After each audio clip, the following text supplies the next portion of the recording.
প্রিয় ছাত্রছাত্রীরা, আজকে আমি তোমাদেরকে এই ভিডিওর মাধ্যমে মাধ্যমিক 2025 সালে এবিটিএ টেস্ট পেপারে যে প্রশ্নগুলো দেওয়া আছে 2025 সালে মাধ্যমিক পরীক্ষার জন্য ভূগোলের পেজ নম্বর 130, সেখানে বিভাগ ক, খ এবং গ এর মধ্যে যে সমস্ত প্রশ্নগুলো আছে, অর্থাৎ 1 নম্বর এবং 2 নম্বর প্রশ্নে যে সমস্ত প্রশ্নগুলো আছে, সমস্ত প্রশ্নের উত্তর আমরা আলোচনা করবো। এমসিকিউ এবং টাইপসের প্রশ্নগুলো এবং আগের যে পেজগুলো ছিল ভূগোলের, আমরা সমস্ত প্রশ্নের আলোচনা করেছি বিভাগ ক, খ এবং ক, খ এবং গ এর প্রত্যেকটা পেজের। তো সেটা তোমরা প্লেলিস্ট থেকে পেয়ে যাবে, অবশ্যই সেই প্রশ্ন উত্তরগুলো দেখে নেবে। তো আজকে দেখো আমরা যেটা আলোচনা করবো ভূগোলের, দেখো এর পেজ নম্বর 130 বিভাগ ক এর মধ্যে যে সমস্ত প্রশ্নগুলো আছে, বিকল্পগুলি থেকে সঠিক উত্তরটি নির্বাচন করে লেখো।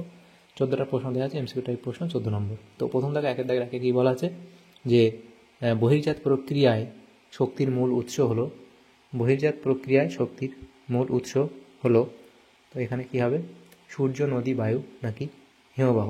অপশান ক অর্থাৎ সূর্য। নেক্সট প্রশ্ন কি বলা আছে 1.2, নদীর গতিবেগ দ্বিগুণ বেড়ে গেলে তার বহন ক্ষমতা বাড়ে, সেটা হবে 64 গুণ, অর্থাৎ অপশান ঘ এখানে সঠিক উত্তর। এরপরে প্রশ্ন 1.3 কি বলা আছে, এল নিনোর আবির্ভাব হয়, এল নিনোর আবির্ভাব হয়, সেটা এখানে হবে প্রশান্ত মহাসাগর, অর্থাৎ অপশান গ। এরপরে প্রশ্ন বলা আছে দেখো, উল্কাপিণ্ড পুড়ে ছাই হয় যে বায়ুমণ্ডলীয় স্তরে, সেটি হলো কি মেসোস্ফিয়ার, অর্থাৎ অপশান গ। এরপরে প্রশ্ন, পৃথিবী, সূর্য ও চাঁদ, পৃথিবী, সূর্য ও চাঁদের এক সরলরেখায় অবস্থানকে বলে, তো এটা সিজিগি বলা হয়, অর্থাৎ অপশান ক এখানে সঠিক উত্তর হবে। নেক্সট প্রশ্ন বলা আছে, সমুদ্র স্রোত সৃষ্টিতে সব থেকে বেশি প্রভাব বিস্তার করে, সমুদ্র স্রোত সৃষ্টিতে সব থেকে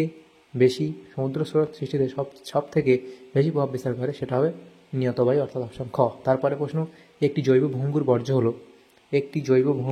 বর্জ্য হলো, সেটা এখানে তোমাদের হবে এখানে কাগজ, অর্থাৎ অপশান গ।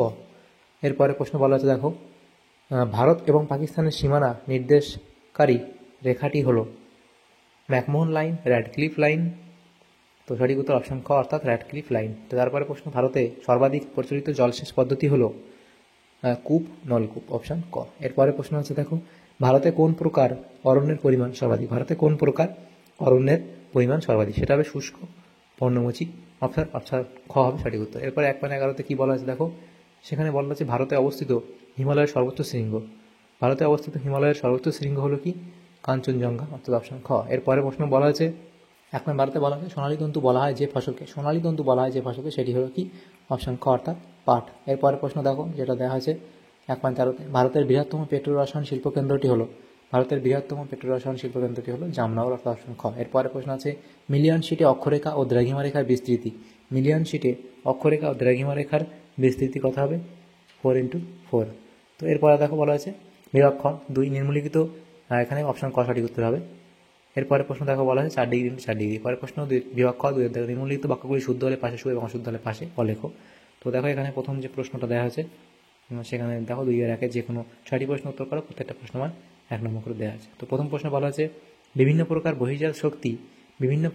বহির্জাত শক্তির দ্বারা ভূমিভাগের সমতলীকরণ ঘটলে তাকে পর্যায়ন বলে, তো এটা কি হবে, এটা শুদ্ধ বলা আছে।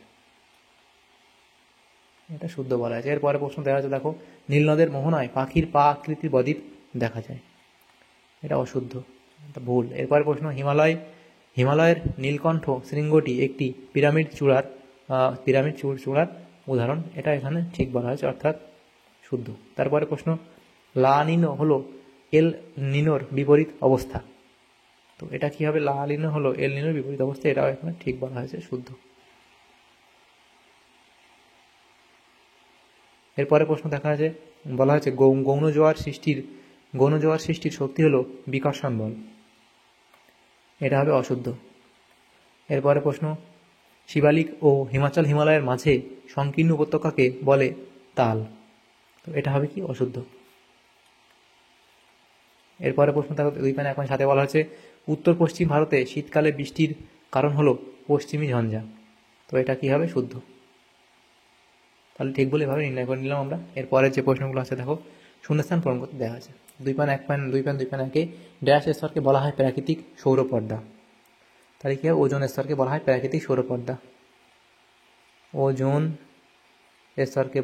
প্রাকৃতিক সৌরপর্দা, নেক্সট প্রশ্ন, মরু অঞ্চলে শুষ্ক অগভীর নদীখাতকে ড্যাশ বলা হয়, কি বলা হয়, ওয়াদি বলা হয়। নেক্সট প্রশ্ন, পৃথিবীর বৃহত্তম সামুদ্রিক মগ্নচড়া হলো grand bank, grand bank. Next প্রশ্ন, জীবাণু দ্বারা বর্জ্য পদার্থের বিয়োজনকে বলে, জীবাণুর দ্বারা বর্জ্য পদার্থের বিয়োজনকে বলে কম্পোস্টিং। তো এখানে লিখে দিই শূন্যস্থানটা, কম্পোস্টিং। নেক্সট প্রশ্ন বলা আছে দেখো 2/5, ভারতের কফি গবেষণা কেন্দ্রটির নাম, ভারতের কফি গবেষণা কেন্দ্রটির নাম কি? চিকমাগালুর। এখানে লিখে দিই কী হবে, চিকমাগালুর,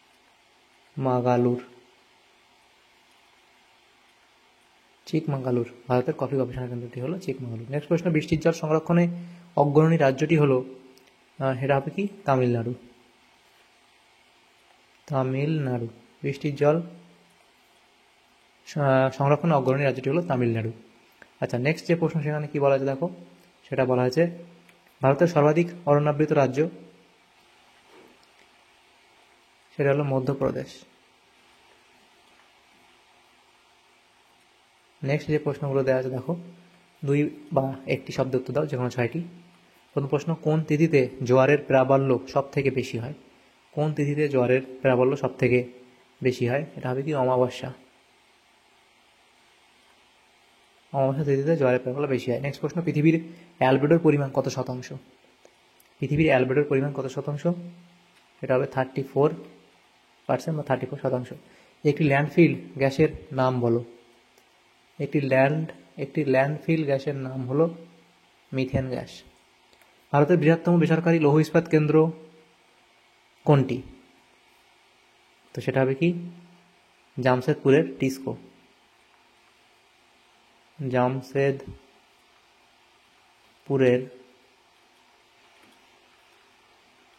টিসকো।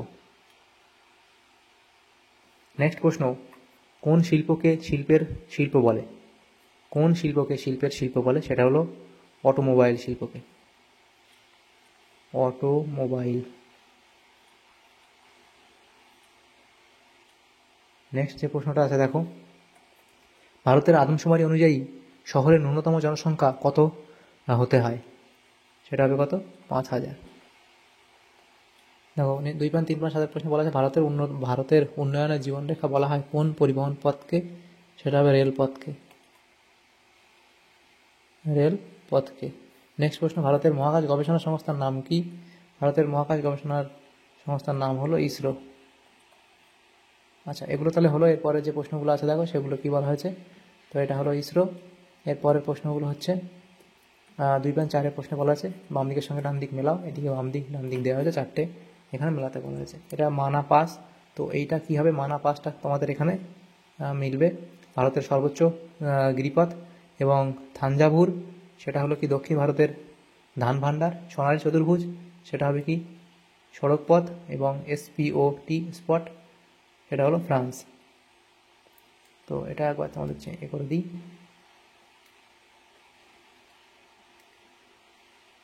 দেখো এটা হবে একের সাথে মিলে ফ্রান্স। এভাবে এটা ডান দিক বাম দিক মিলিয়ে নেবে। এরপরের যে প্রশ্নগুলো আছে দেখো, সেখানে কি বলা আছে বিভাগ গ এর মধ্যে, নিম্নলিখিত প্রশ্নগুলি সংক্ষিপ্ত উত্তর দাও। 6টা প্রশ্ন বা 2 নম্বর করে 12 নম্বর দেওয়া হয়েছে। প্রশ্নগুলো নেক্সট পেজে আমরা আলোচনা করব। দেখো, তো প্রথম প্রশ্ন, পেডিমেন্ট কি? তবে অর্থ, সংজ্ঞা, উৎপত্তি, বৈশিষ্ট্য এত অবধি লিখে দেবে। অশ্ব অক্ষাংশ কাকে বলে? সংজ্ঞা, অবস্থান, সৃষ্টি এত অবধি লিখবে। 2 নম্বর যেহেতু দেওয়া আছে একটু বেশি লিখতে হবে। জল বিভাজিকার সংজ্ঞা দাও, লিখবে এত অবধি। বান ডাকা কাকে বলে? সেগুলো তোমরা সংজ্ঞা লিখবে। এবং দেখো এটা হচ্ছে 3 নম্বর দেবে, এখানে সৃষ্টির কারণ, উদাহরণ ইত্যাদি লিখবে। এবং দেখো নেক্সট যে প্রশ্ন আছে দেখো, সেটা বলা আছে 3.3, পরিবেশ মিত্র বর্জ্য বলতে কী বুঝো? তো পরিবেশ মিত্র বর্জ্য বলতে আজ অবধি লিখবে এবং পরিবেশ মিত্র বর্জ্যের কিছু উদাহরণ তোমরা দিয়ে দেবে, যেমন জৈব বর্জ্য, পুনর্ব্যবহারযোগ্য বর্জ্য, কম্পোস্টেবল বর্জ্য। এরপরে তার কথা প্রশ্ন ছিল ইউট্রোফিকেশন কি? তো ইউট্রোফিকেশন কি সেটা লিখবে অবধি। ইউট্রোফিকেশন বলে। মৌসুমী বিস্ফোরণ কাকে বলে? এত অবধি লিখবে। নেক্সট প্রশ্ন, ধারণযোগ্য উন্নয়ন বলতে কী বোঝো? তার সংজ্ঞা দেবে, এত অবধি লিখে দেবে ধারণযোগ্য উন্নয়ন। অনুসারী শিল্প কাকে বলে? লিখবে এবং উদাহরণ এখানে দেওয়া আছে লিখবে। তো লাস্ট লাইন আমি তোমাদেরকে আর পড়ে বলে দিই, এটা বোঝা যাচ্ছে না। পেট্রো রসায়ন শিল্প থেকে উৎপন্ন প্লাস্টিক বা PVC শিটকে ব্যবহার করে বহু প্রকার প্লাস্টিক চেয়ার, টেবিল, বালতি, মগ প্রভৃতি শিল্প গড়ে উঠেছে। তো এই পিডিএফ তোমরা যদি পেতে চাও আমাদের টেলিগ্রাম চ্যানেলে তোমরা যুক্ত হয়ে যাবে। তো আমাদের টেলিগ্রাম চ্যানেলে পরবর্তীতে এই পিডিএফগুলো দিয়ে দেওয়া হবে। নেক্সট যে প্রশ্ন ছিল অথবা দিয়ে প্রশ্ন, ভারতের নেক্সট প্রশ্ন ছিল অথবা দিয়ে 3.5 দাগের অথবা, সেখানে ভারতের কৃষিতে সবুজ বিপ্লবের অর্থ কী, তো এই অবধি লিখবে। এরপরে দেখো পিক্সেল কি, পিক্সেল সম্পর্কে তোমরা এত অবধি লিখবে এবং তারপর উপগ্রহ চিত্রে ছদ্ম রং বলতে কী বোঝো, ছদ্ম রং কী, ফলস কালার কম্পোজিট এটা তোমরা এত অবধি লিখবে এবং উদাহরণ তোমার দেবে ব্যান্ড এবং এটার উপগ্রহ এফসিসি সেটা নীলকে সবুজ এবং লালকে অবলোহিত এভাবে দেখানো হয়। তো সেভাবে তোমরা উদাহরণ দিলেও হয়, না দিলেও চলে, তো উদাহরণ দিয়ে দেবে, তাহলে আমাদের এই প্রশ্নটা উত্তর হয়ে যাবে। তো দেখো আমাদের এখানে এই সমস্ত প্রশ্নগুলি ছিল আমাদের যে 130 নম্বর পেজে জিওগ্রাফিতে যে সমস্ত প্রশ্নগুলো ছিল এবিটিএ টেস্ট পেপারে বিভাগ ক, খ এবং গ এর মধ্যে, সেগুলো আমরা আলোচনা করলাম আজকে। অর্থাৎ এমসিকিউ টাইপসের প্রশ্ন, 1 নম্বর এবং 2 নম্বর টাইপের প্রশ্ন, 1 নম্বর এবং 2 নম্বর প্রশ্নগুলো আলোচনা করলাম সমস্ত প্রশ্ন। তোমার যদি সামান্য উপকার এসে থাকে ভিডিওটা অবশ্যই লাইক করবে আর বেশি বেশি করে বন্ধুদের সাথে শেয়ার করবে এবং পরবর্তী পেজের প্রশ্ন উত্তরগুলো পাওয়ার জন্য অবশ্যই আমাদের চ্যানেলটাকে তোমরা সাবস্ক্রাইব করে রাখবে। Thanks for watching.